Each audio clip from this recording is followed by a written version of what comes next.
Bismillahirrahmanirrahim. Assalamualaikum warahmatullahi wabarakatuh. Waalaikumsalam warahmatullahi wabarakatuh. Alhamdulillah, di sini saya mendapat kesempatan untuk banyak sharing tentang warisan, dan mudah-mudahan saya doakan yang ada di sini ataupun di rumah semuanya dalam keadaan sehat walafiat, dalam keadaan bahagia lahir batin.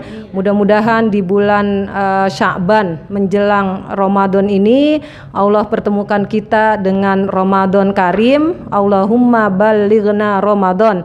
Dan alhamdulillah pada kesempatan ini saya bertemu dengan dan bisa berbincang-bincang dengan Ustazah Badrah ya. Insya Allah pakar mawaris ya, pakar warisan ya. Jadi kalau dibicara warisan itu yang ada di pikiran saya itu banyak hal yang berkaitan dengan hukum-hukum yang jelimet ya. Karena memang terkadang warisan itu berujungnya dengan permusuhan. Ya kadang ada yang saling membunuh ya kalau cara kasar, kalau cara halus ada yang pakai dukun, ada yang pakai sihir gitu ya Ustazah. Jadi sebenarnya kalau dibilang hukum waris ini berkah atau enggak kan ini pengen saya tahu juga nih. Mudah-mudahan Ustazah Badrah nanti akan mengulas ya. Jadi kan sepengetahuan saya itu ada hukum hibah ya, orang tua memberikan kepada anaknya hartanya sebelum wafat atau warisan, atau mungkin ada lagi wasiat gitu. Kalau wasiat sudah jelas bukan kepada ahli waris gitu. Tetapi kalau hibah kan bisa juga ya. Dan sepengetahuan saya nih, tolong dikoreksi Ustazah kalau salah ya. Rasulullah beserta sahabatnya itu tidak meninggalkan warisan sama sekali. Jadi ketika wafat itu sudah habis hartanya dibagi ya, dibagi dalam arti bisa jadi untuk perjuangan Islam, bisa jadi juga untuk kaum kerabatnya atau saudara-saudaranya. Jadi sepengetahuan saya ya, nanti mohon Ustazah Badrah mungkin bisa berkisah tentang zaman sahabat ya, yang sepengetahuan saya itu Rasulullah dan sahabat-sahabat tidak meninggalkan warisan. Jadi ketika wafat itu sudah wafat dalam keadaan bebas ya, artinya bebas, bisa jadi hartanya itu sudah menjadi simpanan yang kekal di akhirat, dan tidak hartanya itu tidak menjadi rebutan atau mungkin warisan bagi yang masih hidup gitu. Nah mungkin kita dengarkan, dan saya juga ingin banyak tahu ya, mudah-mudahan Ustazah Badrah bisa menjelaskan, kemudian saya juga nanti bisa sharing, atau mungkin kalau saya ada yang nggak paham saya mau tanya Ustazah ya. Terima kasih atas waktunya Ustazah. Baik, terima kasih. Aduh, banyak banget pertanyaannya, tapi insya Allah pelan-pelan kita bahas. Semoga apa yang saya bahas kali ini bisa menjawab pertanyaan-pertanyaan dari Ustazah Lulu. Terima kasih Ustazah. Bismillahirrahmanirrahim. Assalamualaikum warahmatullahi wabarakatuh. Alhamdulillahirrabbilalamin. Wassalatu wassalamu ala rasulillah Sayyidina Muhammadin wa ala alihi washabihi wa mawalah, amma ba'du. Tadi ditanyakan oleh Ustazah Lulu, apa sih bedanya hibah dengan waris gitu ya. Hibah itu adalah pembagian yang diberikan oleh orang tua, biasanya kepada anak-anaknya, nggak harus kepada anaknya sih, kala dia masih hidup. Jadi misalnya saya punya anak 3, saya udah tentukan nih, si A dapat rumah yang di Kalimalang, si B dapat rumah yang di Depok, si C dapat rumah yang di Bogor. Itu kan hibah. Selagi kita masih hidup, ya terserah kita dong maunya modelnya kayak gimana. Kadang-kadang nggak sama. Apakah itu salah ketika tidak sama? Nah, orang tua itu dituntut harus adil. Adilnya itu kan bukan berarti harus sama rata, tetapi sesuai dengan kebutuhan. Orang tua yang lebih paham tentang karakter anak, kapan waktunya harus diberikan, itu hibah. Nah, kalau waris itu nggak harus diniatkan, tapi ketika dia wafat, otomatis harta yang tersisa ketika sudah memenuhi kebutuhan jenazah, melunasi hutang jenazah, lalu diselesaikan wasiatnya, otomatis itu menjadi harta warisan. Dan harta warisan itu pembagiannya kan kita udah hafal, itu adanya di surah An-Nisa ayat 11-12 ya.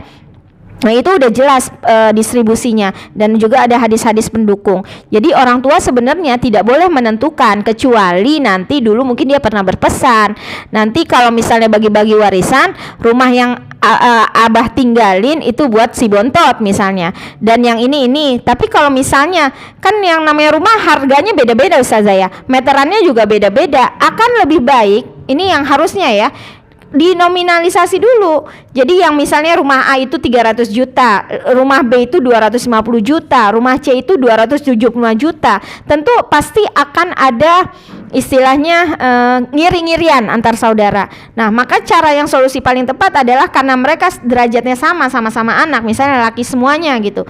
Yaitu nanti ditotalin, misalnya sama-sama menemu angka di 275 juta. Maka ketika harga rumah yang A-nya itu 300 juta, si A itu jatah dia yang dari orang tuanya mengeluarkan uang 25 juta untuk diberikan ke saudaranya yang lain. Sehingga tidak akan ada saling iri-irian. Nah, sekarang pertanyaannya, mana lebih baik antara hibah dengan warisan? Masing-masing baik dan masing-masing mempunyai pahala sendiri-sendiri. Ya, yang namanya ini kan kalau hibah itu apa sih? Hibah kan bagian dari sedekah ya. Sedekah kan sifatnya sunnah kecuali zakat. Nah, kalau warisan itu sifatnya wajib. Mana yang lebih dahulu? Wajib atau sunnah? Wajib. Tentunya berarti warisan lebih ini. Tapi orang tua itu yang lebih tahu kebutuhan anak-anaknya. Jadi saya tidak bisa mengatakan warisan lebih baik, hibah belakangan. Tidak bisa seperti itu. Tapi kadang-kadang juga begini, hibah diberikan nanti masih ada sisanya, itu menjadi waris. Kadang-kadang orang tua juga ada yang nggak mau bagiin warisan, dikasih ke orang lain, itu batal hukumnya. Karena nggak boleh orang tua sengaja ingin tidak memberikan warisan dengan tujuan untuk menghukum atau mendidik anaknya dengan cara menyusahkan. Kata Rasulullah kan, apakah kamu ingin meninggalkan anak-anakmu dalam keadaan fakir? Kalau fakir kan menuju kekufuran. Nah, itu nggak baik. Maka kalau ditanya mana yang lebih baik, hibah atau warisan, orang tua yang lebih bisa menjawab.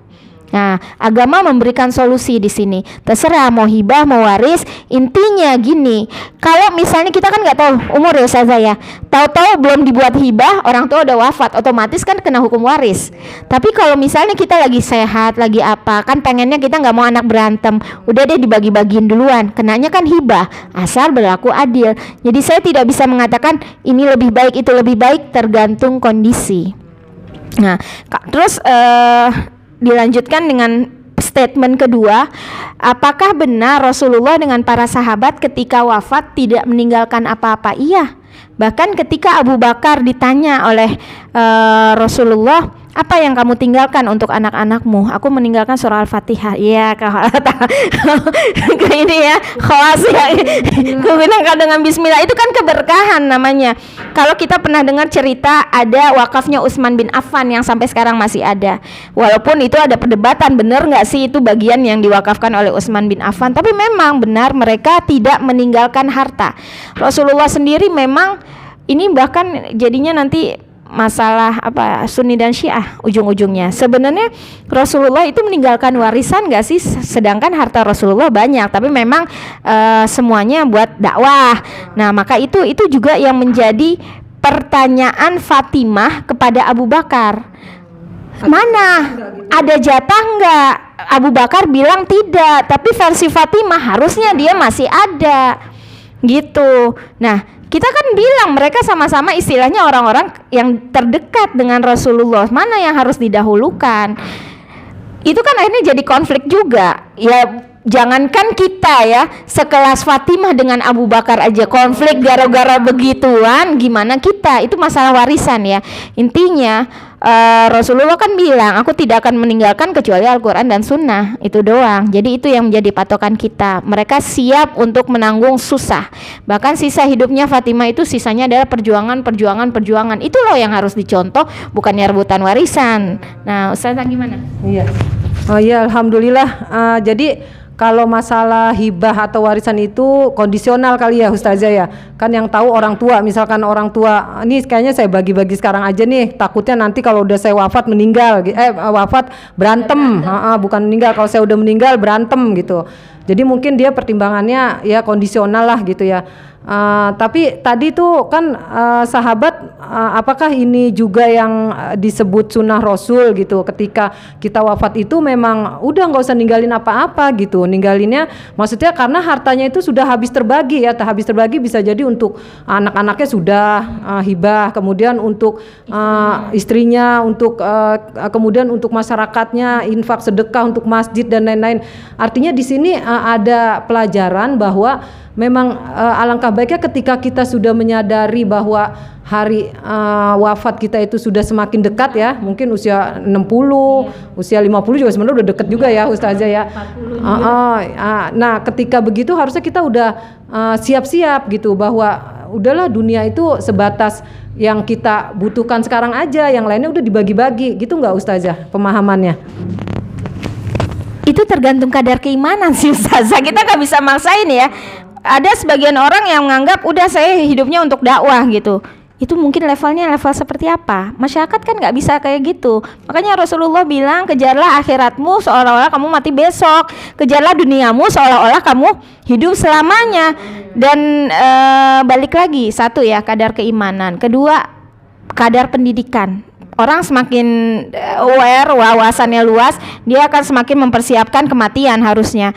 Tapi kan ada orang, saya bukan yang nggak mau memperhatikan kematian. Contohnya misalnya kita para pejuang dakwah ya, kita ini harus banyak ngebangun buat fasilitas umat gitu ya. Kalau kita nggak saving, nanti ngebangunnya dari mana? Itu kan juga maksudnya dia mempersiapkan seperti itu. Jadi bagi saya pribadi, tiap orang mempunyai skala prioritasnya masing-masing. Tapi balik lagi, orang kan ada yang cara suluknya ya, suluk hidupnya itu tasawuf, maka dia akan mengorbankan semuanya. Tapi kalau suluknya dakwahnya adalah dakwah pergerakan, dia nggak bakalan ngorbanin semuanya, tapi dia akan saving karena dia proyeksinya ke depan gini. Dan itu benar atau salah? Semuanya benar, tergantung kitanya memaknai kehidupan seperti apa sesuai bidangnya masing-masing, karena Allah menciptakan kita beragam supaya kita saling mengenal dan saling melengkapi. Alhamdulillah. Ya, alhamdulillah ya Ustazah. Jadi ini masih ada pertanyaan Ustazah. Jadi ketika kita punya warisan nih ya, kita punya warisan. Terus tahu-tahu padahal kita nih misalkan katakanlah nih ada orang tua soleh solehah ya. Tapi karena ada warisan, tahu-tahu ada yang berantem nih, ada yang berantem gara-gara rebutan warisan atau merasa nggak diadili, ada yang terzolimi dan lain-lain. Ini kira-kira dosanya nanti nyampe ke orang tua nggak Ustazah? Kan udah dikasih warisan gitu, orang tuanya kan baik nih, soleh soleha, tapi ini anaknya malah berantem gitu. Ya mungkin anaknya juga misalkan 3, yang soleh atau yang baik 2, yang nggak baik 1, itu kan pengaruh nanti pasti ada yang berantem dan lain-lain. Nah itu gimana Ustazah, dosanya nyampe nggak? Kan kalau kebaikan nyampe tuh, anak yang soleh waladun solih gitu kan. Tapi kalau yang nggak soleh nih, yang berantem terus, nih dosanya nyampe ke orang tua nggak nih? Kasihan gitu.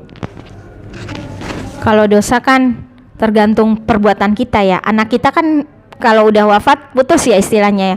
Tetapi anak itu apa yang kita tanam. Sedih banget gak sih orang tua itu udah ngajarin benar, tapi kan pasti kita hidup punya cobaan ya Ustazah ya. Ustazah udah berasa deh anak macem-macem, kita udah didik benar-benar, tapi pasti aja ada tuh satu yang modelnya begini. Nggak semuanya sih, makanya kita selalu berdoa, ya Allah jangan jadikan keluargaku cobaan. Kita lebih baik dicoba sama harta, lebih baik dicoba sama jabatan, jangan keluarga ya, karena keluarga itu sampai akhirat, kalau jabatan uang nggak sampai akhirat. Nah itu doa kita. Tapi kalau pertanyaannya dosa nggak, ya nggak dosa, cuman nanti kitanya sedih di akhirat, itu di kubur itu sedih, karena kan kita nggak bisa ngelihat, yang bisa ngelihat orang gitu, iya kan, pada berantem. Cuman maksudnya orang-orang yang di sana nih sadarlah, orang tua itu harusnya kita punya pemahaman warisan itu sesuai hadis ya, warisan itu hadiah loh dari Allah. Orang tua nggak menentukan, kita nggak nyari. Kalau misalnya sebenarnya kita warisan banyak, tapi kalau Allah bilang nggak dapat nggak? Nggak dapat, hilang. Nggak rezeki kita. Banyak orang begitu, diambil sama orang, cepet habis ya kan. Nah kalau kayak gitu, jadi jangan menyandarkan, oh gara-gara dia warisan saya diambil. Bukan, anggap aja itu takdir Allah, biarin aja gitu. Berartinya kamu tidak dengan rezeki yang itu, masih banyak pintu rezeki yang lain yang berkah. Karena yang namanya warisan cepat ngabisinnya. Ya katanya gini saja, kalau harta warisan itu nggak seberkah harta yang kita cari sendiri. Kasbul man. Jadi para nabi dan rasul juga kan dapat uangnya dari kerja tangan sendiri gitu. Jadi sebenarnya lebih berkah seperti itu ya. Alhamdulillah. Jadi, jangan terlalu mengharap warisan. Anggapnya itu hadiah. Kalau dapat syukur, kalau enggak apa-apa ya. Jadi untung-untung berhadiah. Ya. Ya, alhamdulillah. Insya Allah cukup sih Ustazah pertanyaannya ya. Alhamdulillah. Sekarang saya udah tambah jelas ya. Mudah-mudahan ya kita berharap masyarakat kita semakin paham ya, wawasannya juga semakin baik. Karena dengan ilmu-ilmu Islam itu akan semakin memperkecil perkelahian, perdebatan dan bahkan hal-hal yang sifatnya kezoliman ya Ustazah ya. Wallahu alam. Jadi udah nih Ustazah kita, alhamdulillah ya. Ya, terima kasih yang semuanya yang sudah menonton video ini. Jangan lupa like and subscribe ya Ustazah ya. Billahi taufiq wal hidayah. Wassalamualaikum warahmatullahi wabarakatuh. Waalaikumsalam warahmatullahi wabarakatuh. Udah ya.